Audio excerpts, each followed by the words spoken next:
Magandang araw mga friends, yung mga manggagaling ng Quezon City, Bulacan, Pampanga, Nueva Ecija, mga galing north like Baguio going to Terminal 1, Dagupan, Tarlac. Sundan nyo lang po yung yellow line na yan.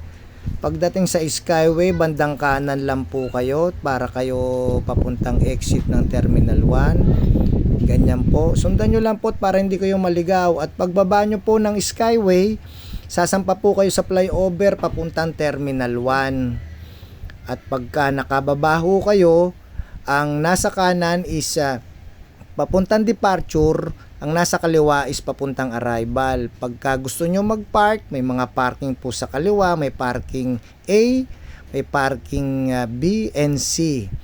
Pagka nakalampas po kayo ng susunduin nyo sa arrival, pwede lang po kayong umikot sa parking A na yan para hindi na kayo malayuan ng ikot at para hindi kayo matraffic. Sana nakatulong mga friends. Salamat.